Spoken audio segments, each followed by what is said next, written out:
Welcome. I'm Kevin Miller. This is a podcast for your and mine personal evolution. In this episode, the lost art of trusting your intuition instead of whatever else you put your trust in. So the focus here is literally intuition. When is the last time you even heard the word, much less gave it any attention? So when a book on intuition came across my desk, I was incredibly interested. As I studied it, my focus turned toward trust and faith. What do you put your trust and faith in? And for all those who immediately say, oh, God, that's the world I grew up in, I'm going to ask you to stop and really consider. God may be one of the things you put trust in, but every day you put your trust in other people, other ideas and opinions, other institutions, and you argue and you defend them and you spend time looking online for information and things and people to trust. And the question of this show, from my perspective, is how much do you trust yourself? Now, I don't believe I'm God. I believe there is a God, but how much do you trust yourself? Do you believe that in that sense, God made you with any value or skill, or just wants you trusting everything outside yourself? Is there anything in yourself worth listening to? Well, my guest and my expert on the topic is Elizabeth Greenwood. She's the author of books called Everyday Intuition: What Psychology, Science, and Psychics Can Teach Us About Finding and Trusting Our Inner Voice. She's a prolific researcher and writer. Her work has appeared in The New Yorker, The New York Times, GQ, The Atlantic, and more. She's got 4 or 5 other books. So we had a really in-depth, and I feel like down to earth and candid conversation about what is intuition, first off, and how do we utilize it? And we look at how it's utilized by everyone, from scientists and pastors to, yes, even psychics. If you want to take this information from being just information to actually learning it and getting guidance in it, connect with me and I'll connect you with a relevant guide to help really bring this stuff home to you. Just email me, kmiller@kevinmiller.co. All right, coming up next is my conversation with Elizabeth Greenwood on intuition. Let's evolve ourselves today. Elizabeth, the minute this book came across my desk with the topic of intuition, I just liked it. I thought have I ever talked about intuition? So I am really curious. I've been studying the book and thinking through other concepts. And so I'm just honored to talk today. Thank you. Oh, thank you so much. And thank you for having me. Let's start off with intuition. I do appreciate the search engine AI these days. I feel like it's a good culmination of just what the cultural pulse is on whatever the word is, whether we think it's that or not. So I wanted to get your take, see how accurate you even think it is. So I just typed it in. It said intuition, two definitions: the ability to understand something immediately without the need for conscious reasoning. And then the next one was a thing that one knows or considers likely from instinctive feeling rather than conscious reasoning. How do those sit? Those are pretty good, I would say. There's a few little tidbits on there that I would not disagree with, but I would just expand upon.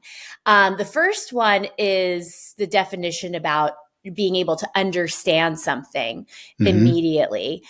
The way I define intuition is knowing without knowing why.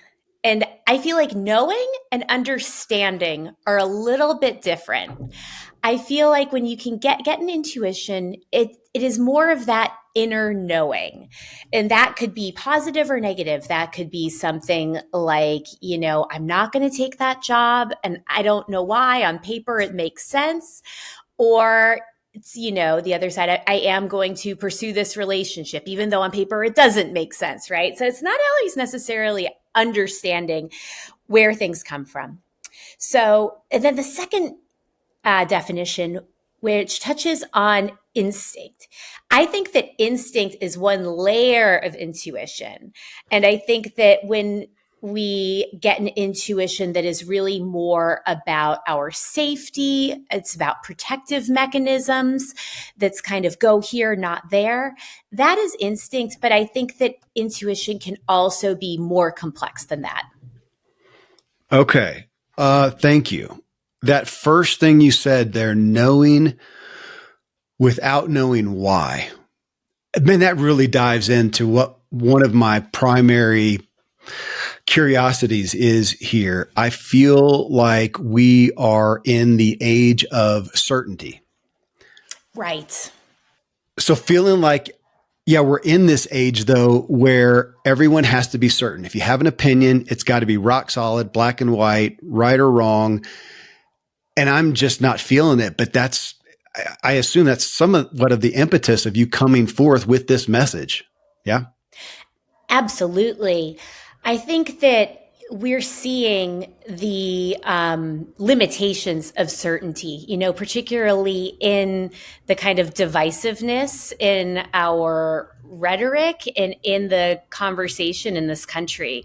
Everyone has to be right all the time. If you don't agree with me, you're wrong. And I think that we're really seeing how limiting and constricting that is. And it's really not at all amenable to the kind of creativity and, kind of rough draft thinking that we want to have that sparks innovation and new ideas and novelty. So I agree with you so much. I write about the role of certainty in our thinking and in our decision making, and how it really makes us quite anxious, and it really results in a lot of anxiety when we're always trying to cling for certainty. I think I call this in the book something like, this is our most essential human conundrum, is that brains love patterns. We want to know what to expect.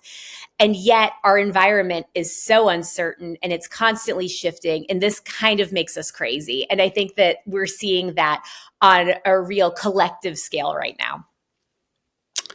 I like the idea of patterns because, as we're going along, even with looking at intuition, which we're going to keep breaking down, I mean, I do want to rely on things that I feel confident in, and those are patterns, but I do find myself these days saying that. Well, based on what I've experienced, it seems like the best choice, but not a right or wrong. I actually appreciate it's somebody I've mentioned a couple of times and I have not had on the show because I've not asked her, but a friend gave me the book Thinking in Bets by Annie Duke. I don't know if you've I don't know. read that. She's a poker player. And basically she's making the case that most of our decisions are bets. Hopefully they're wise bets. They're, they're calculated somewhat, but it's still a bet. And yet we all want to come off like we are certain, which leaves no place for intuition. And yet I feel like we watch movies and watch shows and we're enamored with people who have some kind of insight. And yet we don't really take to that in our common life. So yeah, it feels like a void. Intuition is, or would you say a lost art? Yeah, a lost art, I think, for several reasons. I love what you said a minute ago about the way you'll come at decisions these days, which is based on experience. I think so and so, because I think that kind of humility leaves you the wiggle room to be wrong, which is important in life, and to revise what you're thinking. I think that's so important. And, I interviewed such a wide range of experts for this book, everyone from neuroscientists to evolutionary psychologists to psychics and like everyone in between. And I interviewed a number of behavioral economists. So these are people who spend a lot of time studying decision making. And what so many studies find again and again is that people think they are making a rational decision based on the facts, based on reason, based on logic, when really what they've done is they've made a judgment or they've had an intuition about something, and then they kind of post hoc marshal their rationality on the back end to explain why that makes sense. So I think there's also kind of a lack of self-awareness and just some kind of parroting back what the culture has deemed, to be the kind of ultimate way to think and make decisions. I appreciate that. Again, I feel like it's something that we've read before, but just kind of lost, that we all think that we make, what's the quote, that we make decisions, intellectually and analytically, but truth is, it kind of showcases it's more emotional than ever. And It often is.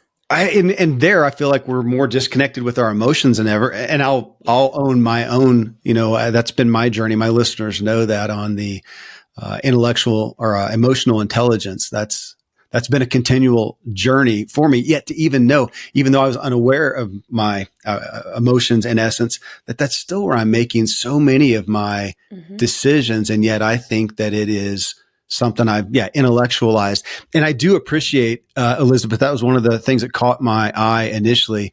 That you're having, like you said, behavioral, economist to neuroscientist to psychics. I mean, that's the spectrum in a sense. I would think culturally we would look at that. And you're citing, though, that as you research them, there's so much overlap. Fair? There's so much overlap, and I think they would hate that. But unfortunately, it's true. There is quite a lot of overlap. To me, this is my third book. My first two books were more true crime adjacent, but with every topic I choose, I want to look at it from the most holistic, broad lens. I don't want to look at just one facet of the diamond. I want to see the entire diamond. So to me, marshaling the expertise of all of these different milieus, it's not contradictory. These people that, to me, they might in conversation find themselves disagreeing, but I think we need it all. Human intuition is such a broad and expansive phenomenon that I feel like we need all of these people, but they do overlap quite a bit. It's true. So, neuroscientists define intuition as pattern recognition based on expertise that occurs subconsciously. So what do we mean by that? Let me break that down with an example. So say you walk into a room and you get a vibe from that room. Say it's a bad vibe. So you walk into the room and you feel icky, and really quickly your brain and body simultaneously are making sense of the stimuli they see before them based on past experience, based on patterns. You're a person, you've been in rooms before, so you're dialing up that information. And how is it coming to you? It's coming, usually your body will know what's going on before your brain does, meaning you will have some kind of physical sensation often below the level of conscious awareness. So that could be a constriction in your stomach, a clenching in your throat. Something is going on from the neck down that is telling your brain something about what it sees before you. So that's the neuroscientific way of understanding intuition. A psychic or someone from the other end of the spectrum would say, it's all about energy. It's all about reading energy, feeling energy. And what is that? I think it's the exact same thing. It's really making sense from the world around us through our bodies and through our minds, working in conversation. Okay, I like that. And you did mention the word vibe, which you write about. You said that tends to be, sounds like kind of your word. And I've been more and more lately thinking, at least, whether I speak it or not, about energy, just the energy that I feel. Yes. And honestly, Elizabeth, I've learned my lesson somewhat by not paying attention to it. I've got a few stark instances in my life where I just felt off with something, but I just didn't impress that on, the situation or the person or whatever. And then X happened and I'm going, I felt so guilty that I didn't pay attention, that I didn't honor the vibe in essence. But here's what I would add. Okay. I think that that's really interesting, but I think when we are becoming more intuitive, when we're developing our own intuition, the noticing part, that's the important part. So you noticed there was a vibe, even though you didn't act on it, you still took data from what ended up happening to go back and use to reflect on maybe what you would have done differently in the future. That is really, really the first step. I mean, I think that this is very akin to meditation in the sense of meditation. The point is not to clear your mind of all thoughts, right? That's kind of impossible. The point of meditation is to notice the moment when your brain starts to wander and to make a different decision and to pull it back. So I think especially in the beginning, when we are becoming more familiarized with how our own intuition works, being able to go back and reflect on those moments where you said, shoot, I knew it, and I didn't act on it. I think those are really important and beautiful moments because one, it shows you are intuitive. You do have this thing. We all have it. Yeah. It's incredibly evolutionary advantageous. If we did not have intuition, we'd be doing things like walking into traffic, but we're not. So we have it.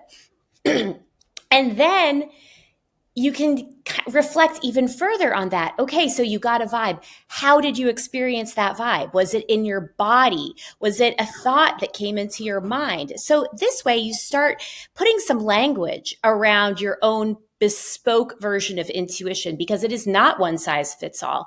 It's different for everyone. So I think that these past experiences we have, which we often use to shame ourselves and say, why was I such an idiot? I knew and I didn't act on it. We can actually really harness those experiences and they're very useful. Okay. On that note, let me ask that because I'm going to go to the Hollywood depiction of intuition, and it's going to be this, rock star person who's super tuned in, and no matter what, they just get hit with this feeling or whatever.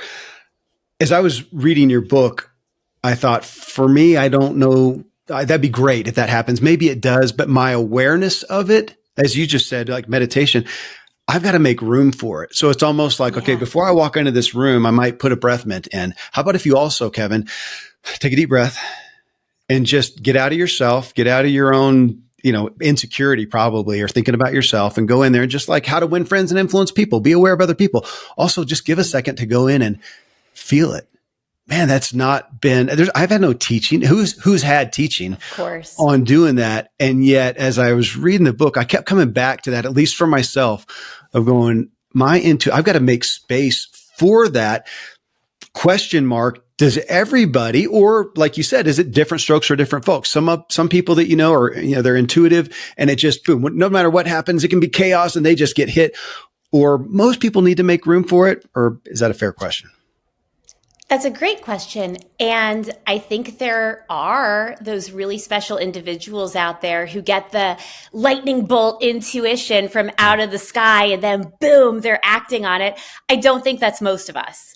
But that is not to say that most of us are not intuitive. I think what you are alluding to, that we are all really craving at this time, there is so much noise. We live in a culture of so much noise. So I do think that getting quiet with ourselves is really important and blocking out the distractions. So, and this is where I think the individuality comes in, because for some people that might look like sitting on your meditation cushion for 5 minutes. For other people, because of, personality, life circumstances, whatever, that might just be, going out for a walk on your break from work, and getting some fresh air and being in the sun. But I think that the key thing first is to just mindfully shut out some of these distractions. I feel like anytime I'm in a line now, I'm pulling out my phone, and there were times before I had my phone where I didn't do that. I just waited in line, and that kind of boredom, that place where your mind is not just working overtime, those are hugely important for intuition, carving out these little interstitial spaces. And then to take it one step further, I think that the first step, again, is noticing a little bit, but also it's acting on it. Because I would wager that it isn't that people are not having intuitions. It's that before we know we've even had it, again, we've pulled out the phone, we're sending the email, we're doing the next thing. So there are so many times I've had where, I've been in line at the grocery store and a friend has popped into my head from out of nowhere. And the times when I have had the wherewithal to actually text that friend and say, hey, just thinking about you, they've usually responded with, oh my gosh, I was thinking of you too. Or great to hear from you, So I think that there are these little points of connection that we can use our intuition to make, that we don't have to so quickly just, bulldoze over straight to the next thing. Okay. You just pulled out about 3 primary points from my notes here. So, because I want to come back to, I'm eager to talk about trust, but I do want to go back to you just saying making space for this. So let's get religious a little bit, since we have a similar background. You don't know this. So my grandparents were both born Amish. Yeah. Oh my gosh, we're probably cousins. We probably are cousins. No joke. Very close ones at that. That is They so both funny. born in Amish. Now they both then, later on left, and there's the story of that. But my grandfather remained a Mennonite pastor and a farmer his entire life. So I grew up going to the little Mennonite church. I've got a picture of it Wow. actually at my studio, my other That's studio, which I don't go to amazing. anymore. We're putting Mennonites on the map. Let's do it. Let's put them on the map. Okay, so there, and we can say Mennonites. I grew up in the church and went from Baptist to Assemblies of God and whatnot. But prayer, just prayer. What is prayer? It's getting quiet. It's praying and trying to hear God, whether you believe in God or intuition from God. And we can go we can make some circles with all those. I mean, this is old stuff that we have left, I feel like, and we've gone, as we talked about, into this age of certainty and left our humanity. Is that too strong? I don't think so. I don't think so at all. I mean, people have lots of different thoughts and feelings about AI. And AI is something I look at briefly in the book, because I'm scared of it. When going back to this neuroscientific definition of intuition as pattern recognition, I spoke to some AI experts, because if that is all intuition is, then AI should have perfect intuition, right? Because it's coded pattern recognition. But, it's getting better every day. I know all this, blah, blah, blah. It scares the Jesus out of me. But as of today, I think that when most of us interact with AI, there is still something that feels a little robotic about it, a little unintuitive, a little clunky. So that got me thinking about, well, what is intuition and how does it really make us? How is it really essential to being human? And I think that part of it is this mystery. Among the many experts I interviewed for this book, I also interviewed, just everyday regular people who I think have extraordinary intuitive ability and the ability to trust themselves in that. And one of the people I talked to about this was a friend from high school, actually. Her name is Amanda Salmon, and she's just, led a life and really let intuition guide her. And we were talking about it. We were talking about, what is intuition? Is it this inner voice? Is it the voice of God? And she said, what's the difference? And that really knocked my socks off. That was just an interesting way to think about that. My Mennonite ancestors might not agree, but I'm going to say we got some of those rolling over in the graves.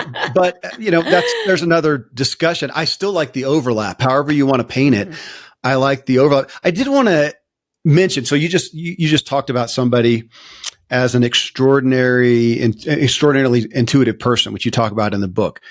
And again, the glamorization that we would see on the screen in Hollywood is somebody who's just rock solid. But I'm looking at this, and as I read some of your stories, thought, we're not talking about something that's bulletproof. Can you be very intuitive and sometimes get it wrong? Well, sure. Can we have the exact black and white facts and still screw up?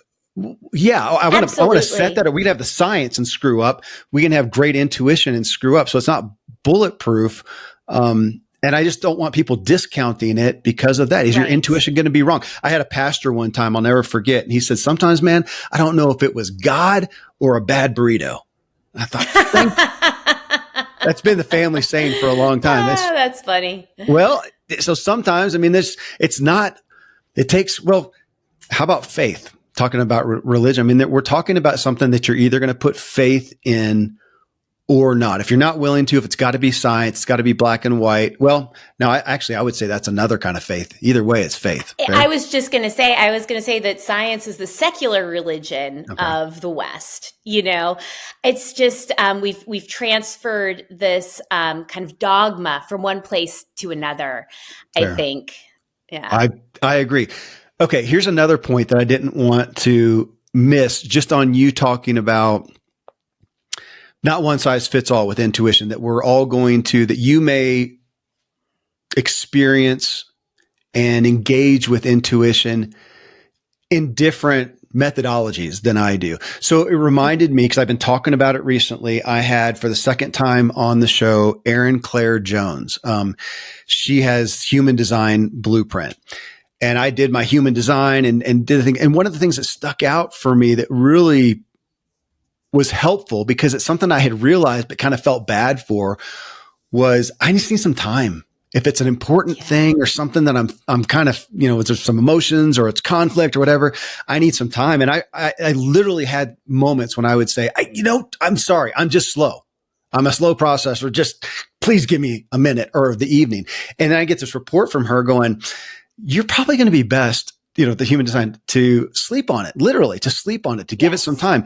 And then my, kid or whoever else I had take it, theirs was, you're probably best to trust your gut right there in the moment. And I love that.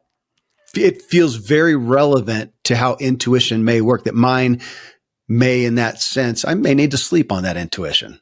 Does that line up? Yes, I think so. And I just want to go back and I just want to add to what you said about I'm just slow. I'm just slow. And I say I don't think you're slow. I think that the world is too fast. I think that we're moving at a speed that is, just not supportive for anyone's nervous system, really. But it's interesting what you say about sleeping on it. I write about this again, with regard to behavioral psychology, because Daniel Kahneman, who's probably, the most preeminent thinker about decision making in the 21st century, he's the author of Thinking Fast and Slow. That is a big point of his, which is sleep on it. You've made a decision, whether you think you've come by that decision rationally or intuitively, giving yourself a little bit of space is never a bad idea. And I talk about this also with regard to the different kind of emotions and impulses that are almost like the evil doppelgangers of intuition sometimes. A big question for me in this book was disentangling anxiety from intuition. Yeah. Because they can feel very similar in the sense that they can feel protective, that they can feel sudden, they can feel urgent. So I think that, when you have an intuition about something, and, again, I also want to differentiate. You can have intuitions about the smallest things in the world, like literally what pair of shoes to wear today, and that's great. But if it's something that's of a bigger order, along the lines of a life decision, a job, et cetera, we can get really wound around the axle about these things. So that's why it's important to pull apart, what is my fear, what is my anxiety, what is my kind of trauma responses, what's my cultural conditioning, et cetera. So I think that anytime you can put a little bit more of a buffer and just see things from a fresh perspective of the morning, I think that's always a great thing. Okay, well, on the thread of anxiety, Elizabeth, and you talk about fear, I wanted to ask you about it in regards to just emotions at large. Because I don't even know how to ask the question. We're saying, do you separate intuition from emotions? How do you marry those or honor those? Because I was about to go down the side of saying I need to check my emotions, because if I am coming at this out of fear, insecurity, then I may not trust my emotions. And I want to kind of be aware of that. Or if I can get myself into a place, I do this a lot lately. Okay, how would secure Kevin respond to this? Yes. How would a secure identity, if I can get myself there, then trust the intuition? But I don't want to discount the emotion either. So help me out. Yeah, it's so tricky. And gosh, it's so interesting, this question of what an emotion is. I had a long conversation about this with a neuroscientist at UNC Chapel Hill who studies the field of interoception, which is our awareness of our bodily sensations. And this comes out from some really groundbreaking stuff that the neuroscientist Antonio Damasio did in the 90s, where he came up with what's called as the somatic marker theory, meaning that we have memories, they're stored in our bodies, and they come out as sensations that are affect laden, that we have a feeling about. So again, like butterflies in your stomach, well, that can be butterflies in your stomach of nervousness because you have to give a speech, or butterflies in your stomach because you're falling in love, right? So what is an emotion? I mean, there's a whole field of science that thinks that it's just something going on in your body that you have memories associated with. So anyway, that's like so granular, but it's all to say that it's a really complex question. What actually is an emotion? Is Well, can I intuition just an emotion? I don't think so. Go ahead. Well, I wanted to ask, in what you're saying, that's been an area of study for me on emotions, is that because I am kind of holding to my emotions come from me, that they're based primarily on my programming, not like I always pick them. Sometimes it is just a physiological response. And I think, man, I didn't choose that. But then I look back and go, okay, my physiological response, this is the one that my listeners, they'll laugh at because I use it a lot. I have a pretty significant physiological response when I'm driving and I pass a cop. Doesn't matter if I'm speeding or doing anything wrong. I don't have drugs in the back or anything. It's from it's from a long history of speeding and being in trouble because I was doing something wrong. So I have it's physiological response. So I don't choose to have those chemicals come up when I see the cop, but I programmed them in there based on my experience, because the person next to me may think, oh, just great feelings because the cop saved their grandmother from death or whatever it was. It's in me. So again, I'm wanting to be aware of that and kind of check myself, go, okay, that's my response. That may not be an intuition marker. Is that a good term? But I need to a somatic marker. So, okay. Yeah, no, everything you're saying makes so much sense, because we are not just blank slates. We are the product of the culture that we've been steeped in, of all the messaging we've been receiving, both consciously and unconsciously, since the day we were born. So what I say in the book that's been a really helpful framework for pulling some of these things apart myself is taking this neuroscientific definition of intuition, which is pattern recognition based on expertise, and kind of flipping it back on ourselves. How do we become the utmost experts in ourselves and in our patterns? So this example you gave about this response you have with when you see a cop when you're driving, that's an excellent example, because you know that there's history there. You know that there is some programming. So when you pass a cop and you seize up or whatever it is, you can be pretty darn certain that that's not intuition. That's something else. That's some kind of past trigger coming up, something of the like, not intuition. And there's a whole there's just so many different buckets of past experience, traumatic experience that we all have that are all personal to us. And I think that when we're having an intuition that touches in on one of those, it's especially important for us to evaluate, okay, am I doing the thing I always do that, is it X category that always makes me uncomfortable? And if it is, I would say that that is more likely anxiety or neuroses in the front seat rather than intuition. Okay. So let me ask you, if you were to take the people in the book, which is missing the cover because I was traveling with it. So, if you were to take the people that you tell some of the stories about that you would say are extraordinarily intuitive, would I be correct in saying they are not, for the most part, emotional train wrecks? They are probably more emotionally intelligent or aware of themselves? I think, can I say back what I think I'm hearing you say? Okay. It sounds like another way of saying that might be saying these are people who are walking around with a lot of unprocessed stuff about which they're not aware of. That's what I'm fishing for. Yeah. I think that's right. Right. Because, a lot of the people that I interviewed, like Melissa Cosacchino, the novelist I write about in the book, who really is my inspiration for this whole project. She is just such an incredibly intuitive person. And from a very young age, she grew up in very harsh circumstances and yet had this real inner compass that she learns to really put in the front seat. And I'm just like astounded by her in all ways.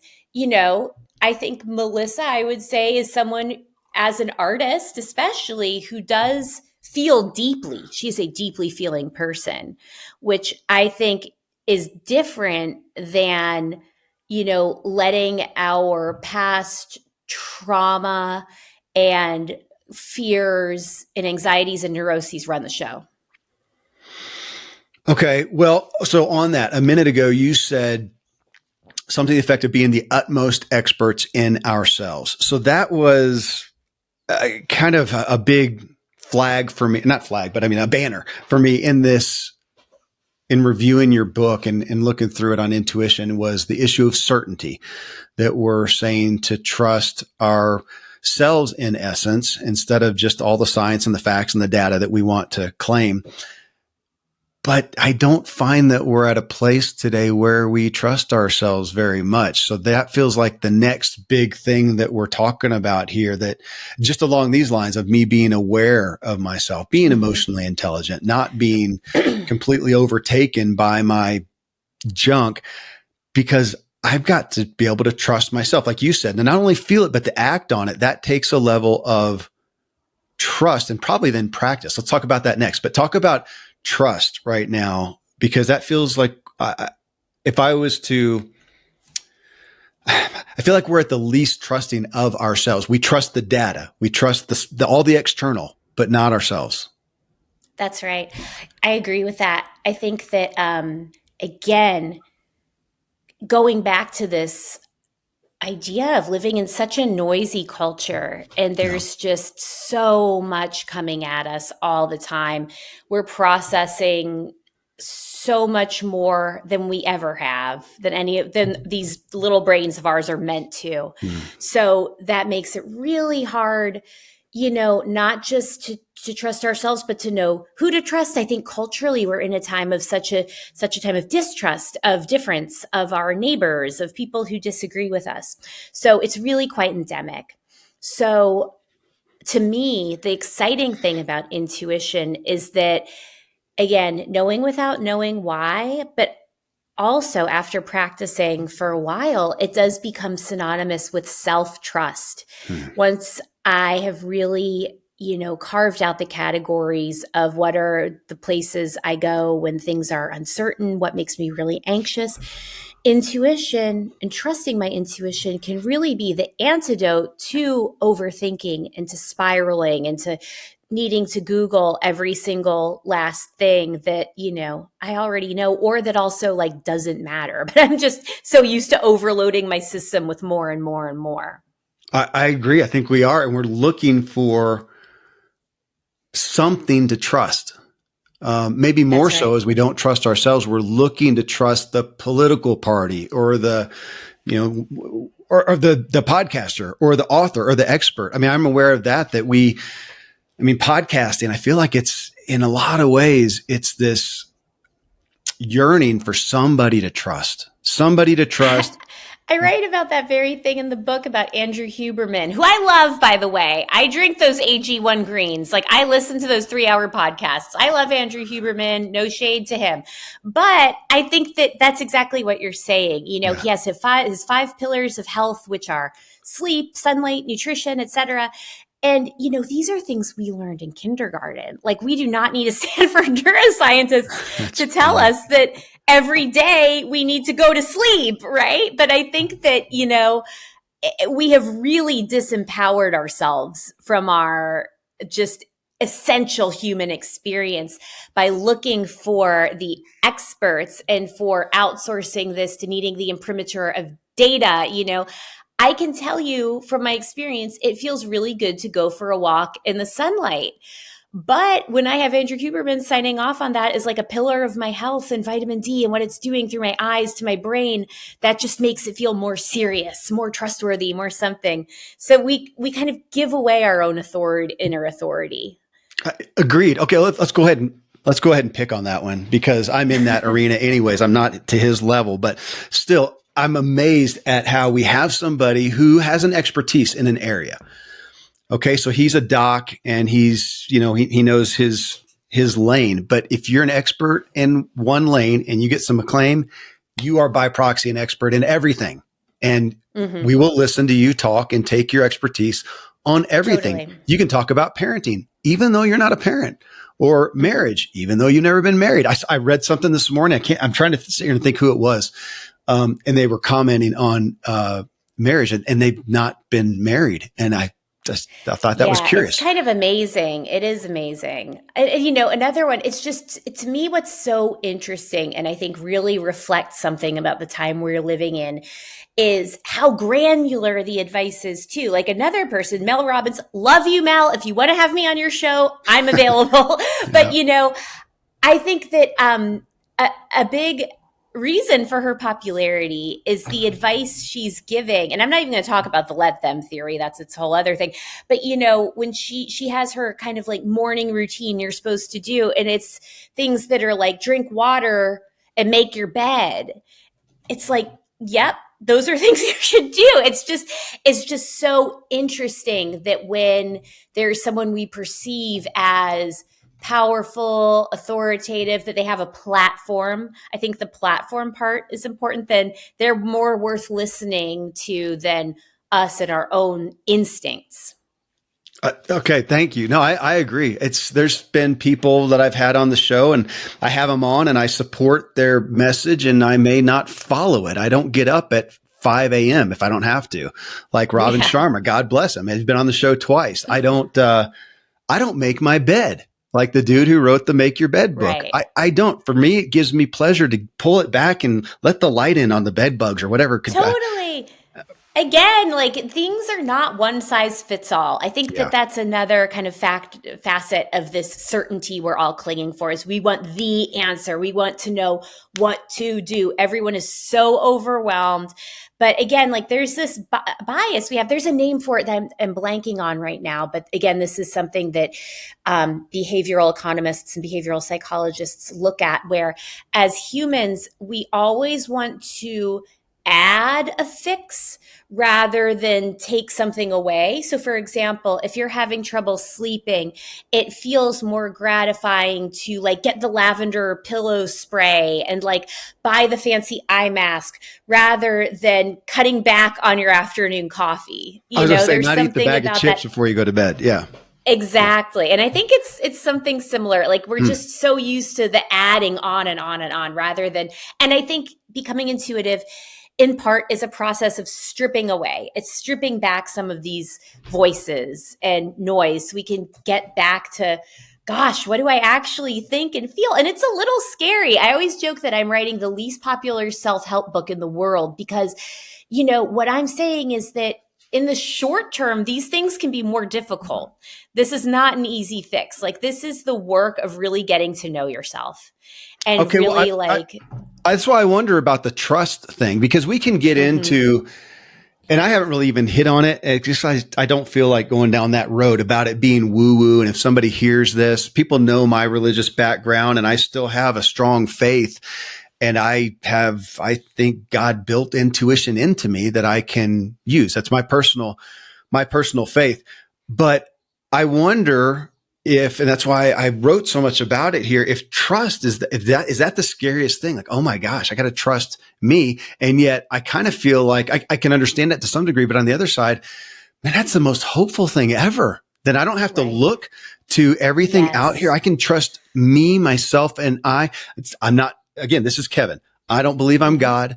I don't believe I'm all knowing or supernatural, but I do, just like my kiddo, I would say, dude, you're a smart kid. Trust yourself some. I think the same thing would be for me. And yet is that, you pulled out three things for intuition: noticing, presence, and discernment. Even that, being discerning. Man, I value that in people. I respect that so much. People who I think have good discernment. Well, I've said that. What is discernment? Sounds like intuition to me. I guess you could say it's pattern recognition, but there's just got to be more to it. Or as you said, AI would just be number one. That should be my mentor. AI. Right. I don't need a real person anymore. I'll just get the AI mentor. Somebody's probably already selling that. I'm sure they are. Yeah. Discernment. It's, expertise. Discernment is someone who's very discerning, has a lot of expertise and can be able to say what is what and why something is worth listening to, why it's not. But I want to go back to what you said about trust, because I think trust in the really liberating way cuts both ways. It's like you said, I can trust myself to make a decision, but also I can trust myself enough that if that doesn't go the way I think it's going to, that I can make it work. I can make it okay. So again, intuition is a human faculty. It's not going to be 100% right all the time. And one of the misconceptions around intuition that really drives me crazy is, people will say things like your intuition's always right and always trust your gut. It's never wrong. And like, maybe that's true, but I don't think anything is 100% Agreed. all the time. So I think that the trust is important, built in, that you can learn from your mistakes, you can rectify them, you can make amends, you can do better. That's also part of trust. Gosh, for some reason, you saying that, I think there's times when my intuition is telling me to trust someone else's intuition. In that moment, I do want to hit on these. You talk about it in chapter 3 of the book. You say the limits of rationality. That again, that is such a, I don't tend to think about that word as much, rational, but in the same, you use also reasonable, like be reasonable. Right. I get that. I don't want to just shoot it down and polarize, but we're still back to based on what? Rational and reasonable based on what? Based on our experience, based on our, again, I like the point of you making.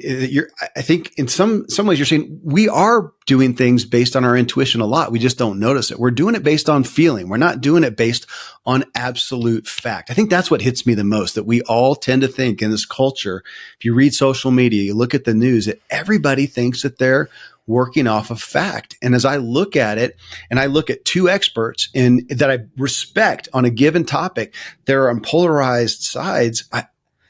I've got to go with something else. I Yes. can't, there's so many things out there where I just can't put the facts together to be absolutely certain and confident in a decision. Kind of like Annie Duke said, I got to make a bet. Well, what am I going to make that on? At some point, I want my intuition. I want to have a feeling that I can trust. Yes. And I think, there's one story from the book that has always stuck with me because I think it touches on a lot of what you're saying. This is a woman, her name's Talia, and I interviewed her shortly after she had her first kid.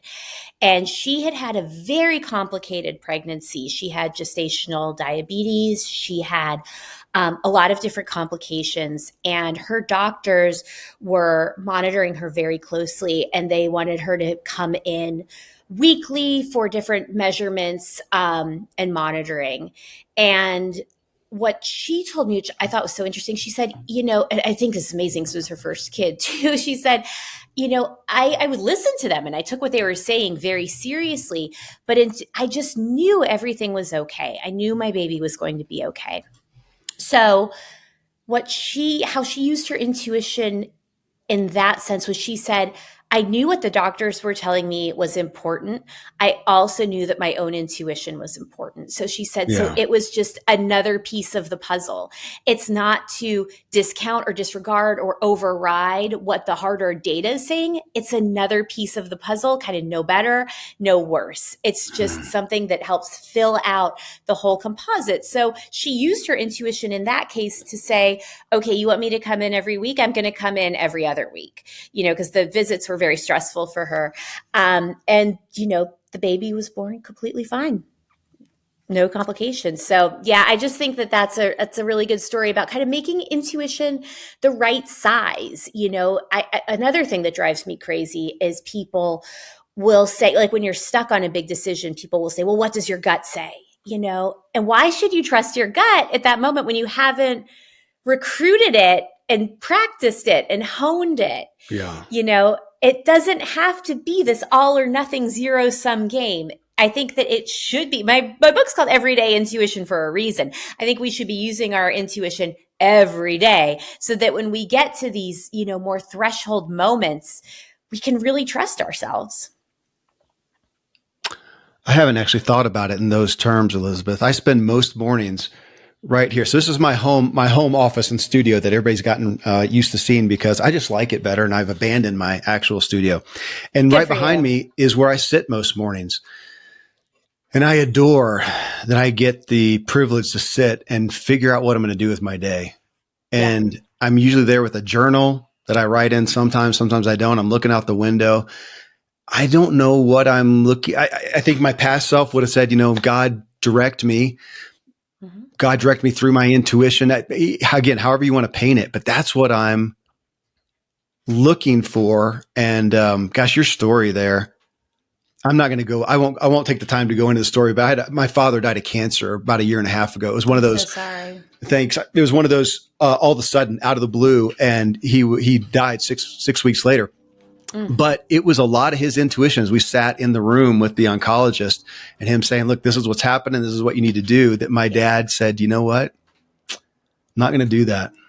I'm not going to do that." And he was in a great place of life and was planning the next 20, 30 years of his life. And he felt like this was it. And he trusts that. And we look at it. And so do we say, absolutely, his intuition was right? I don't know. It sure worked out complicated, pretty miraculously, or I think it was a blessing to us, but that's where it gets, I want to have that level of intuition. Okay. I do want to hit something that we were talking about, rational and reasonable. Mm-hmm. And I don't know if you had this in the book or if I wrote thoughts from reading something in the book. It was still in chapter 3. You're talking about anxiety. And I thought anxiety is not rational and reasonable. Not at all.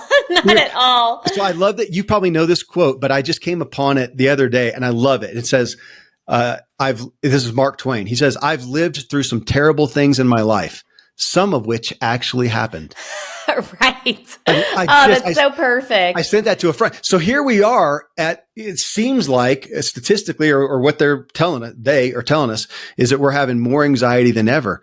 Because there's there's not that much rationale and reason in me sitting there in my anxiety, which I've done too. I've been on whatever Zoloft. I've done that before too, at a time where I was having irrational and unreasonable fear, period. I was. And yet, so I'm living in that. And so I don't want to go over here into intuition because it's not rational and reasonable. That feels... Well, anxiety doesn't respond to rationality. I mean, if someone tells you don't worry, that's not helpful. Yeah, just calm down. Yeah. Yeah, exactly. I mean, that's kind of the least helpful thing you can say to anxiety, even though that's completely rational. We worry about things we shouldn't all the time. So I think that approaching these, real omnipresent, unfortunately, hijacking of our nervous system, we have to approach it on a different plane than rationality. That's not quite going to work. So what does that look like? Well, since the Enlightenment, since Descartes severed the brain from the body, right? I think, therefore I am. We've come to see our bodies and our brains as really different, right? So there's, don't worry, that's coming from the brain, when really what you probably need to do is some kind of somatic based exercise, whether that's going for a walk, deep breathing, getting at your anxiety through the body. Of course, we know now that, it's not even a mind-body connection, it's mind-body unity. These are one and the same. They are inextricable.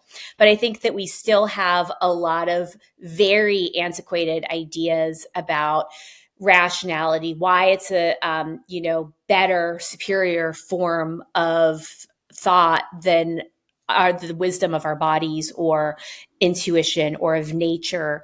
And there's a lot of reasons for that are, don't have a great history. It does bring me back to faith to some degree, that we used to be such a faithful culture, populace, and now we want facts and figures. And to some degree, this is probably not totally fair. It's painting with a broad brush, but I want to look at it and go, is it working?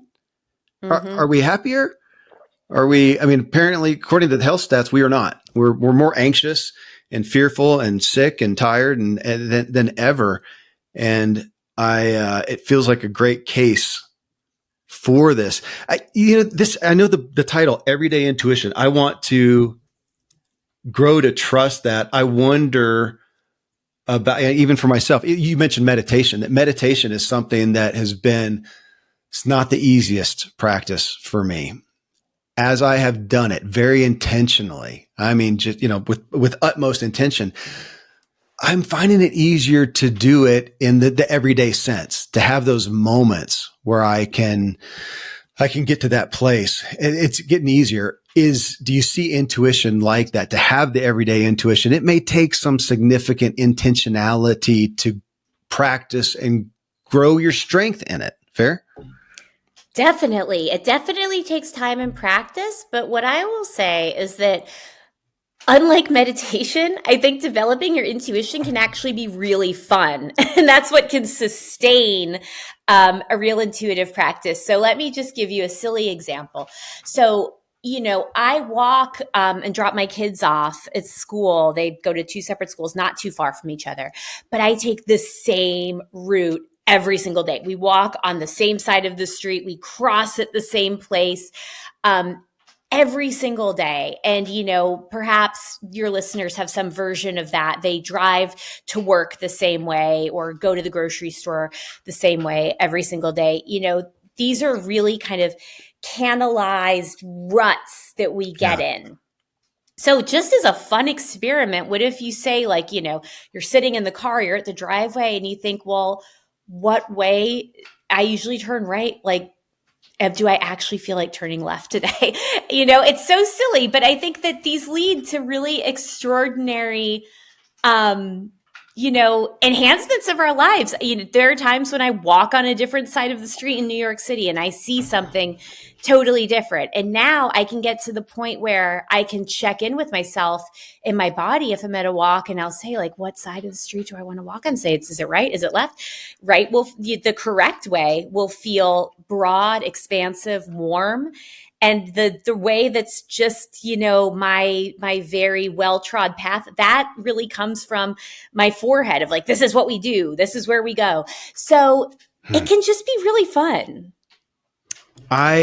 Well, again, I appreciate you saying it's gonna come to fruition for people in different ways. So you're saying this is not a one size fits all for how to do it. And I appreciate that. In the book, you go through stories of people who do it differently. Elizabeth, I feel like it's just this. I said the lost art, that it probably doesn't give it as much gravity as I feel with it. I feel with the lack of honoring our intuition and trusting ourselves, we are so grasping for some kind of certainty out there. And that's what I see is I don't see it working. And as you said, and we're never going to find it. It makes us crazy. We want the certainty so badly, and we're never going to find it. So I think that, the more and more we can be with uncertainty and start cultivating, not even comfort with it, because we are not designed to feel comfortable with uncertainty. Our amygdala, the oldest part of our brain,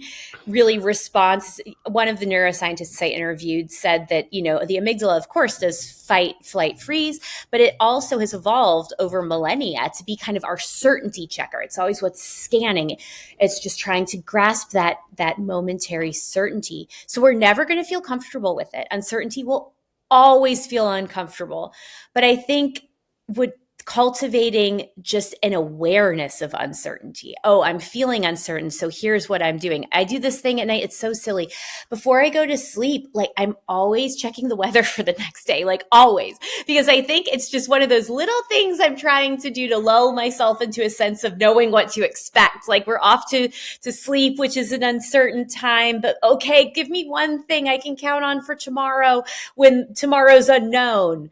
Right? So even if I can just notice myself doing that, that's going to give me a lot more awareness of my state of mind, of just where I go when things get uncertain. And hopefully I can put down the phone and instead have a little moment of peace and quiet before I go to bed.